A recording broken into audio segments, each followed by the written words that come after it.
Halo teman-teman, selamat datang di video presentasi kami.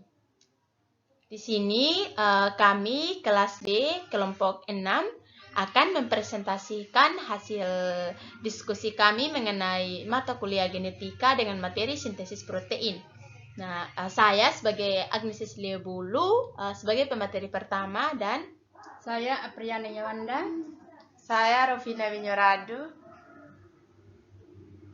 Saya akan menyampaikan, saya sebagai pemateri pertama akan menyampaikan slide pertama dan slide kedua. Nah, teman-teman, apakah teman-teman pernah merasa lesu, gelisah, ataupun galau dan cemas? Jikalau iya, teman-teman tahu tidak penyebabnya teman-teman itu galau, gelisah, dan lesu? Nah, teman-teman, itu penyebabnya karena kita itu kekurangan protein. Kok kita kekurangan protein? Nah, teman-teman, biarpun teman-teman makan, tetapi kalau yang teman-teman makan atau yang teman-teman konsumsi itu tidak mengandung protein, itu sama saja, teman-teman. Jadi, kita itu merasa lesu, galau, ataupun cemas itu karena kita kekurangan protein. Nah, tahukah teman-teman apa sih itu protein?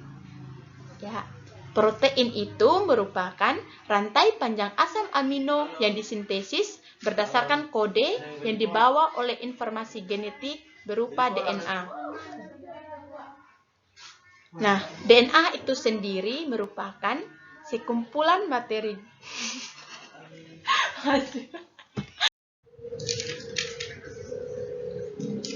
Jadi baik, saya akan melanjutkan istilah-istilah dalam sintesis protein.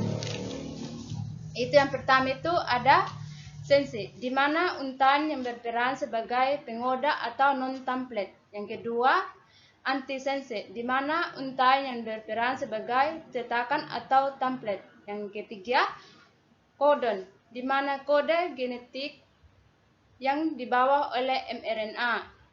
Yang keempat, antikodon, di mana triplet basa nitrogen yang terikat dengan mRNA. Yang kelima, promotor, titik awal tempat menempel RNA polimerase. Yang keenam, terminator, titik akhir atau pemberhentian proses transkripsi.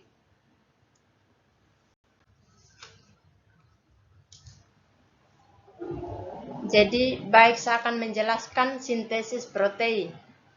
Proses pembentukan protein yang melibatkan DNA dan RNA, di mana proses sintesis protein nantinya akan menghasilkan sebuah protein yang akan diproses secara mekanik dan kimiawi yang dibutuhkan oleh setiap makhluk hidup.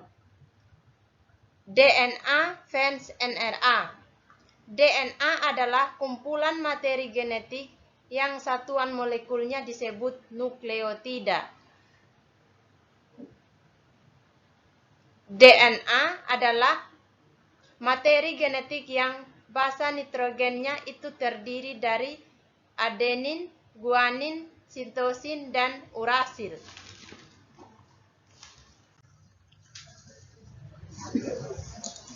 Nah, bagaimanakah proses terjadinya sintesis protein? Proses terjadinya sintesis protein itu, teman-teman, ada dua tahap, yaitu tahap transkripsi dan tahap translasi. Nah, untuk tahap transkripsi ini merupakan proses pembuatan salinan mRNA yang berasal dari DNA. Transkripsi ini terjadinya di nukleus atau inti sel. Nah, proses transkripsi ini ada 3 tahap, yaitu tahap inisiasi, elongasi, dan terminasi.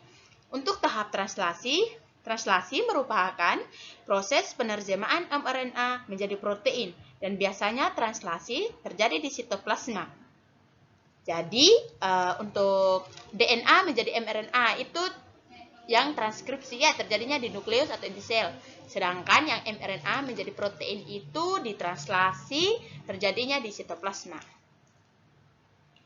Jadi singkatnya begini, sintesis protein adalah proses DNA menjadi mRNA dan mRNA menjadi protein. Nah, di sini ada proses transkripsi. Agak lelet ya, teman-teman.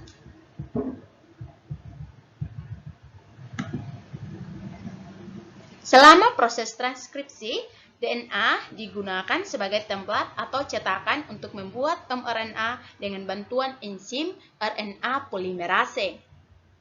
Selama tahapan inisiasi, wilayah promotor berperan sebagai situs pengenalan untuk RNA polimerase. Pengikatan RNA polimerase akan menyebabkan kedua untaian DNA membuka. Kemudian terjadi proses elongasi di sepanjang untaian DNA cetakan atau antisense. Basa nitrogen DNA akan berpasangan membentuk mRNA dan RNA polimerase akan menambahkan nukleotida dari ujung 5 aksen ke ujung 3 aksen pada RNA yang sedang tumbuh. Setelah RNA polimerase mencapai pada bagian terminator, maka proses transkripsi mRNA telah selesai. Jadi ini teman-teman, jika ini sudah sampai di terminator, maka proses transkripsi inisiasi sudah selesai. Kemudian mRNA polimerase, DNA dan mRNA akan memisahkan diri satu sama lain. Untaian mRNA yang telah dibuat selama proses transkripsi terdiri dari dua wilayah, yaitu akson atau wilayah kode untuk protein dan bagian non-coding yang disebut introns. Bagian mRNA yang akan digunakan dalam proses translasi hanya bagian ekson, sehingga bagian intron dari mRNA akan dihapus. Ini yang akan mau dihapus teman-teman. Proses penghapusan intron ini disebut instropleasing yang dilakukan oleh kompleks yang terdiri dari protein dan RNA yang disebut splisiosom. Kompleks ini akan menghilangkan bagian intro, lalu ekson yang berdekatan akan bergabung untuk menghasilkan untai mRNA yang utuh. Nah, poin penting yang harus diingat dalam proses transkripsi adalah adenin pada DNA akan berikatan dengan urasil pada mRNA. Timin pada DNA akan berikatan dengan adenin pada mRNA. Dan guanin pada DNA akan berikatan atau akan pasangan dengan sitosin pada mRNA. Sitosin pada DNA akan berikatan dengan guanin pada mRNA. Nah, teman-teman, mRNA yang terbentuk akan mengandung 3 urutan basa nitrogen yang disebut kodon. Selanjutnya, mRNA atau kodon ini akan meninggalkan nukleus melalui puri-puri nukleus menuju ke sitoplasma untuk melakukan tahap selanjutnya, yaitu tahap translasi. Jadi, DNA tadi yang sudah terbentuk menjadi mRNA itu dibuatnya dalam ini tadi tuh, transkripsi tadi tuh di sitoplasma. Nah, setelah itu kodon tadi dikeluarkan melalui puri-puri nukleus untuk melanjutkan tahap, yaitu tahap translasi dari mRNA menjadi protein.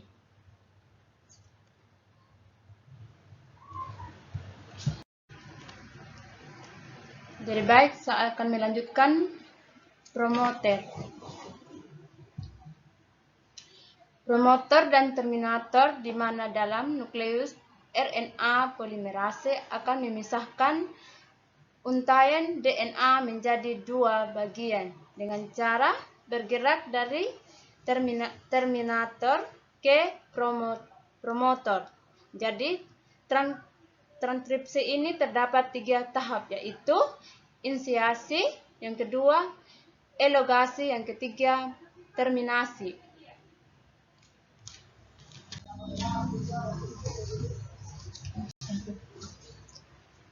Jadi baik, sekarang akan masuk pada translasi.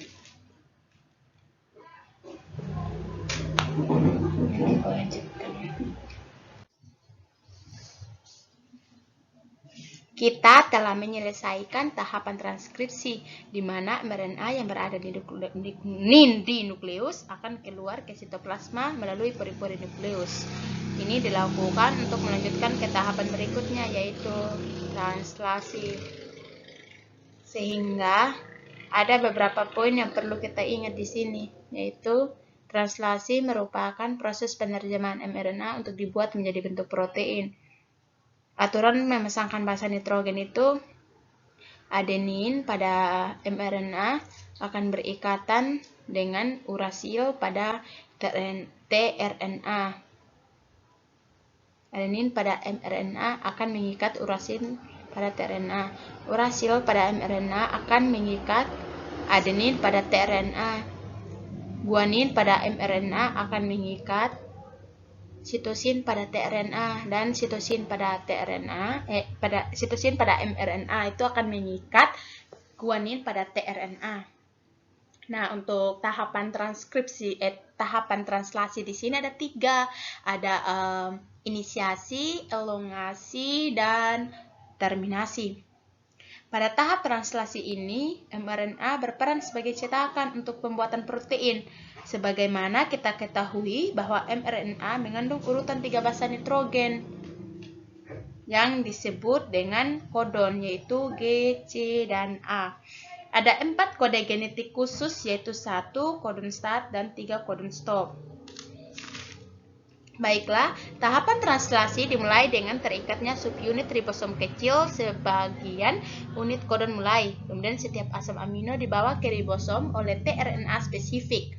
Jenis asam amino tersebut ditentukan oleh urutan antikodon pada tRNA, maka terbentuk pasangan basa komplementer antara kode mRNA dan antikodon dari tRNA. Setelah itu, tRNA akan mengikat kodon start, lalu subunit ribosom besar akan terikat. Subunit besar akan terikat untuk membentuk kompleks translasi, dan proses inisiasi pun selesai. Dalam subunit ribosom terbesar, terdapat 3 ruang berbeda yang disebut dengan situs E atau exit. Ada 3 ruang berbeda, yaitu E atau exit, P atau peptidil, dan A untuk aseptor. Nah, selama elongasi tadi, setiap asam amino dibawa ke untai mRNA oleh tRNA melalui pasangan basa yang sesuai dengan kodon dan antikodon. Setiap antikodon pada tRNA itu merupakan kode yang sesuai dengan asam amino tertentu. Nah, ketika ada sebuah tRNA dengan muatan asam amino yang berikatan pada situs A ini, maka akan terjadi pemutusan asam amino pada situs P. Jadi ketika pengikatan di situs A itu, maka ada pemutusan di situs P. Ini, pemutusan di situs P. Yang mengakibatkan asam amino berpindah pada situs A dan membentuk ikatan peptida. Nah, teman-teman, kompleks translasi ini akan terus bergerak ke kanan. Sehingga tRNA yang tidak bermuatan akan keluar melalui situs E, dan situs A akan kembali terbuka untuk menerima tRNA yang berikutnya. Tahap elongasi akan terus berlanjut sampai mencapai kodon stop atau berhenti pada titik terminasi. Ketika telah sampai pada tahap terminasi, maka faktor rilis akan mengikat situs A pada kode stop, dan polipeptida akan dilepaskan dari tRNA pada situs P. Kemudian seluruh kompleks memisah, dan proses akan dimulai lagi pada tahap inisiasi. Demikianlah tahap dari proses translasi ini. Nah, teman-teman, tujuan dari translasi ini adalah untuk menghasilkan protein atau polipeptida dengan cepat dan akurat. Protein hasil translasi ini nantinya akan digunakan oleh tubuh kita dalam bentuk enzim, hormon, dan protein lainnya. Itu adalah proses translasi.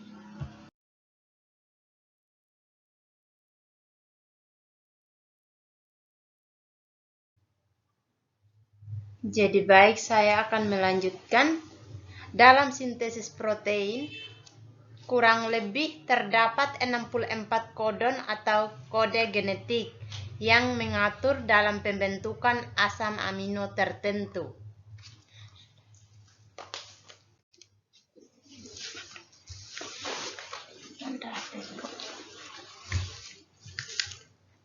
Demikian hasil presentasi kami.